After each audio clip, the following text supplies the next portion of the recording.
Imagine a queen who saw the world shifting beneath her feet, a woman who stood at the crossroads of tradition and modernity, suspicion and diplomacy, peace and war. A queen whose voice carried such weight that even generals hesitated, and whose decisions shaped not just a palace, not just a dynasty, but the survival of an entire nation. This is the story of Empress Taitu Betul of Ethiopia. The woman who defied Italy, challenged her enemies with intellect and iron resolve, and helped secure one of the greatest victories in African history. But how did a woman, in a time and place dominated by men, rise to command armies, dictate policy, and hold her own against the might of Europe? To answer that, we must journey back into the late 19th century, to an Ethiopia besieged by intrigue, foreign ambition, and the ever-looming shadow of colonization. The world at that time was changing rapidly. Africa was being carved apart in what history calls the scramble for Africa.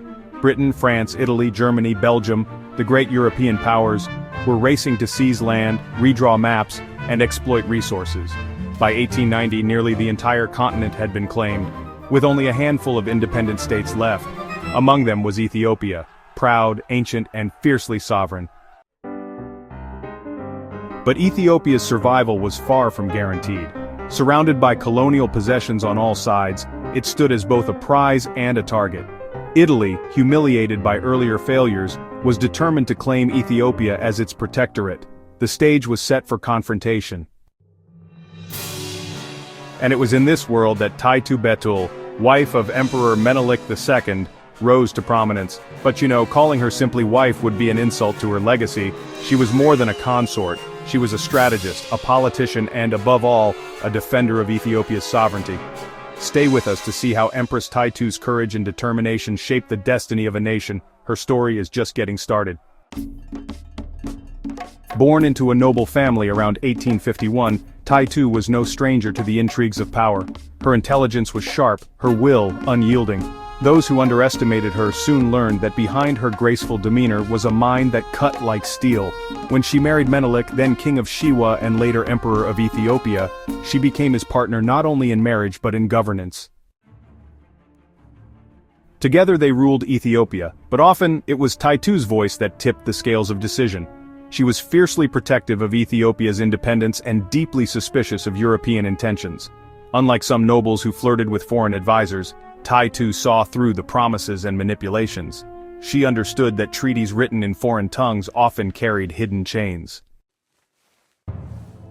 Her suspicions would prove prophetic. In 1889, after Menelik was crowned emperor, Ethiopia signed the Treaty of Wuchale with Italy. On the surface, it was a treaty of peace and friendship, but buried within the clauses lay a fatal difference. In the Italian version, Article 17 declared that Ethiopia was obligated to conduct its foreign affairs through Italy, effectively making Ethiopia a protectorate. But in the Amharic version, no such submission existed. For Menelik, the treaty was one of mutual respect. For Italy, it was a tool of domination. When this deception came to light, outrage rippled through Ethiopia's court. Nobles debated, clerics prayed, warriors sharpened their spears, and at the center of it all was Empress Taitu. She did not hesitate. Where some urged caution, Taitu pressed for defiance. She argued that Ethiopia must reject Italy's false claims. Not tomorrow, not later, but now. But could Ethiopia, a landlocked African kingdom, truly defy a European empire armed with modern weapons and colonial ambition? The world doubted. Italy was confident. And yet, the Empress would not bend. Taitu's influence extended beyond words. She rallied the conservative faction at court, those who were, wary of rapid modernization and foreign influence. She reminded Ethiopia's leaders that sovereignty, once lost, could never be regained. To her, compromise was, honestly, betrayal. Her leadership was not confined to palace chambers. When talks collapsed and Italy advanced from its colony in Eritrea, war became, inevitable. Menelik prepared his armies. But Taitu was not content to remain in the shadows. She marched north with him, not as a spectator but as a commander. She led thousands of cannoneers, directing artillery with real precision. The sight of a queen at the front lines electrified Ethiopian troops. To them, she was not just empress. She was a warrior mother, standing shoulder to shoulder in their fight for freedom.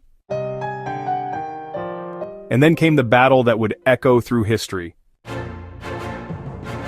The Battle of Adwa, March 1, 1896. Italy sent tens of thousands of troops confident of a swift victory. After all, no African army had defeated a European colonial force in open battle. Adwa, they believed, would be the final step in their conquest. But Ethiopia had prepared. Under Menelik's command, with Taitu by his side, the Ethiopian army, nearly 100,000 strong, confronted the Italians in the rugged highlands. The fighting was brutal.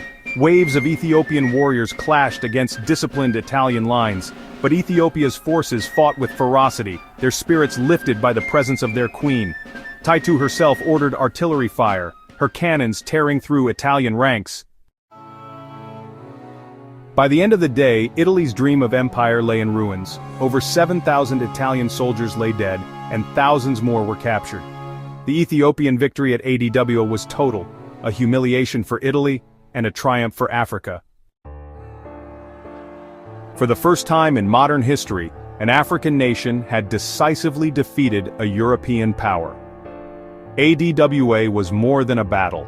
It was a symbol, proof that colonialism was not inevitable, that sovereignty could be defended, that Africa was not helpless. And standing at the heart of that triumph was Empress Taitu.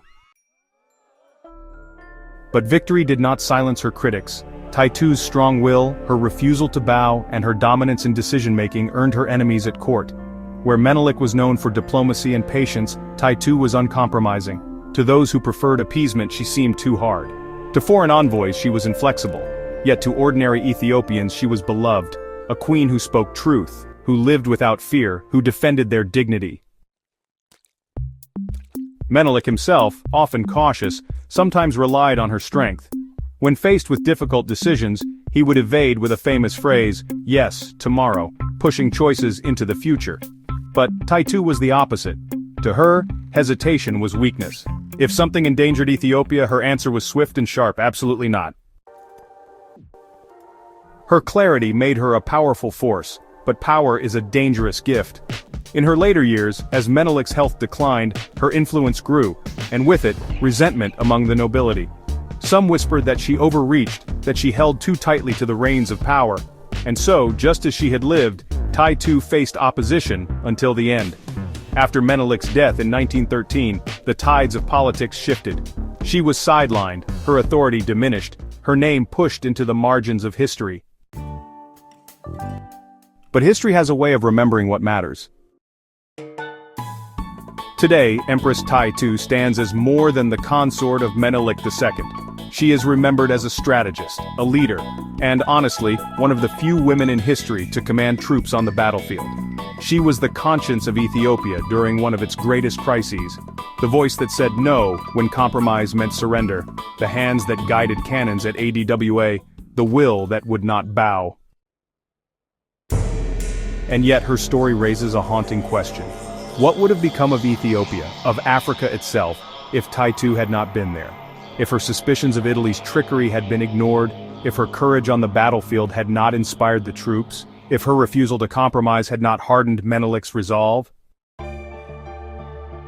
Perhaps Adwa would have been lost. Perhaps Ethiopia would have been colonized like so many of its neighbors. Perhaps the beacon of independence in Africa would have been extinguished. But because of her, it was not. Empress Taitu was not perfect. She was fierce, sometimes unyielding, sometimes controversial. But she was also necessary. In an age of empires, she reminded the world that Ethiopia would not be taken. In an era when women's voices were silenced, hers could command an army.